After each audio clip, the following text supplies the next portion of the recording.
Hello, hello. It is your girl Lily or Shirley here at another episode. Welcome to Well Live Escapes, Well Live Circle. We're still deciding, but our purpose here is to give the opportunity for ladies in their 40s or 30s or 50s, just a space where you can move away from living a life of sacrifice and full commitment and responsibilities to a life that's marked of joy and happiness and openness and enriching yourself and go through life's experiences for all the good and the bad, but showing up for yourself authentically and showing up in the world in the way that you want to. So I know it's a whole mouthful, but as I am here in this video, as you know, I am not editing anything. And that is the great thing about being genuine and being on YouTube.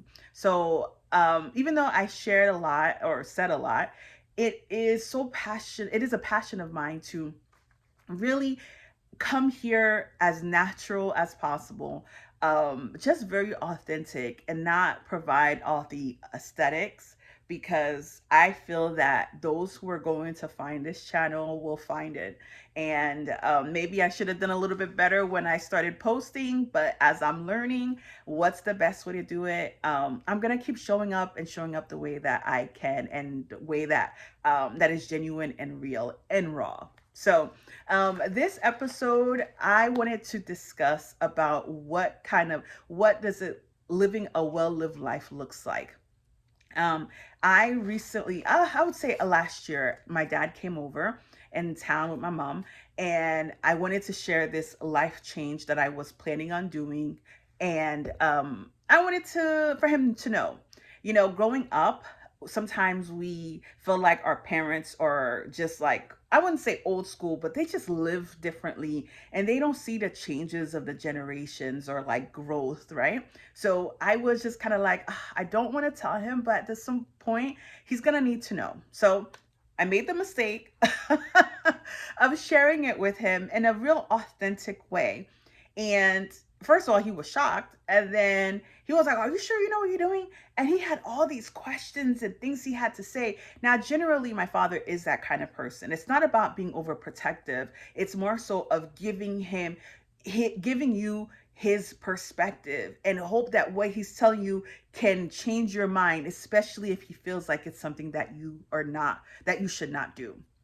And it's something I learned very early on.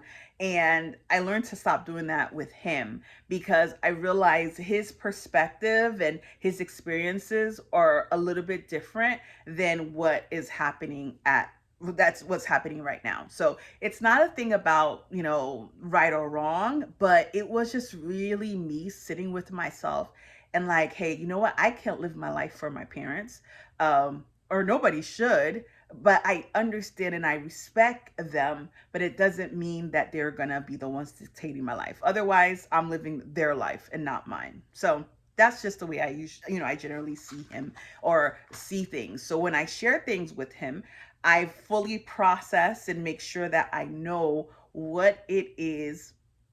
I know what it is that he's gonna say and be prepared to, rebuttal it. But I digress. So back to what I wanted to share.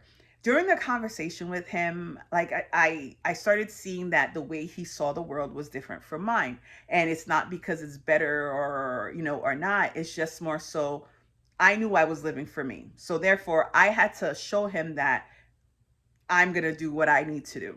But in the conversation that we had, three things that I realized now that we were completely different. We were living or seeing the world very differently, and it was okay. So as I'm telling him the story of, what I want to do, and he started telling me, well, what do you think this person's going to say? Oh, that's not the way that I did it.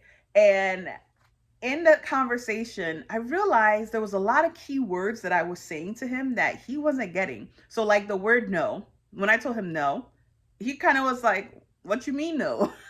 And when I said, "I do not care," or when I said, "Oh, that's their problem, not mine," he couldn't fathom that that was the kind of language that I had. And it's not a disrespectful language. Maybe in his mind he saw it like that, but it was an honest, true two adults who are having who just see things differently. And it was kind of new to him because as his child, they're very used to, well, you're supposed to listen to your parents. What I'm advising you is what you need to do.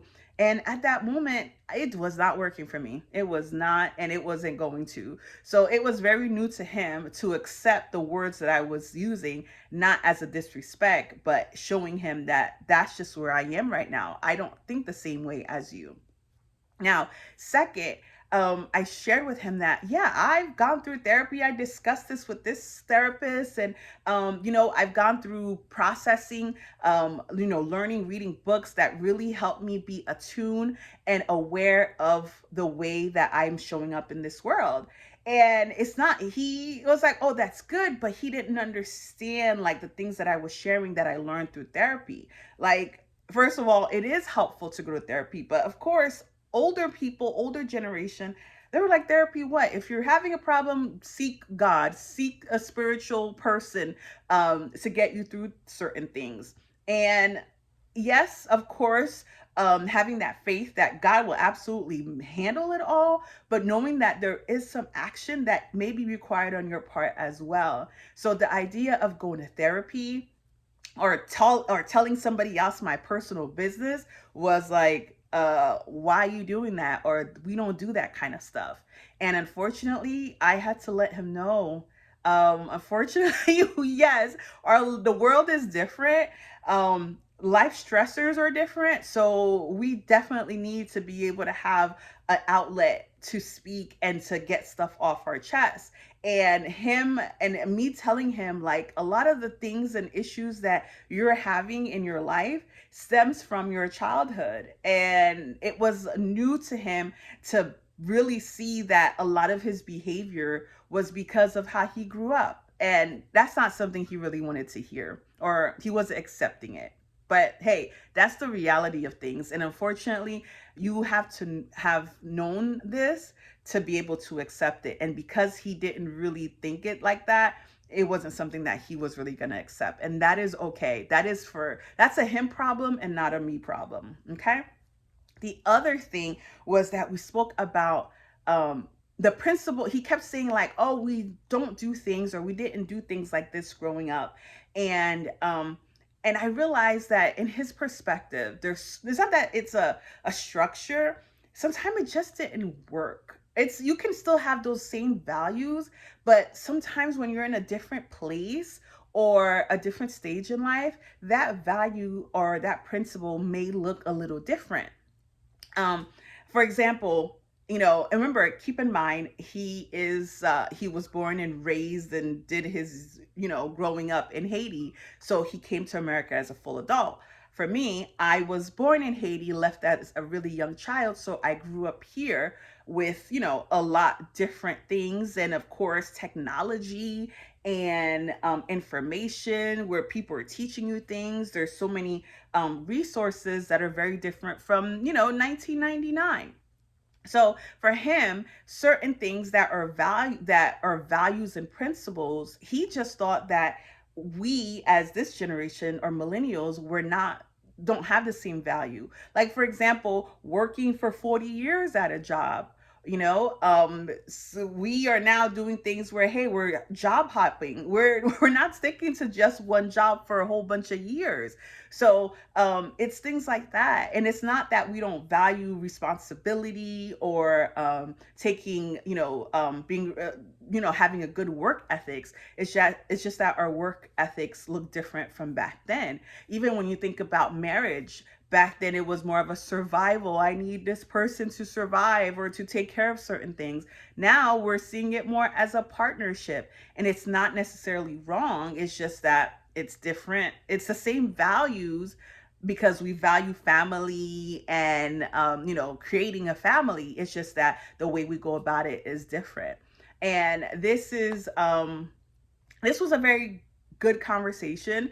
I mean, it kind of made me upset because he was just so adamant about making sure that I see things his way. And I knew better. I knew better, and I kind of understood the environment that I was living, because if I took some of his mindset with where I am in life, I would be held back. I wouldn't have been as I guess cultivated and experienced as I am now. Now, it like I said, it's not a matter of um, being better than the older generations. It's just to understand that times are growing. It's changing. It's growing. And yes, there's some really bad parts, as I shared, like how YouTube is starting to be very toxic in social media. But it doesn't change the fact that it's already here. So you can decide to stick in that old system, or you can adjust slightly. You don't have to change completely, but you might want to adjust just so that you were not stuck behind, or that you're just behind, you know? Um so overall, what does this mean about living a well-lived life? It is very important. This is the way your perspective and how you show up for yourself and in this world is so different, and it is something that we have to sit and think about.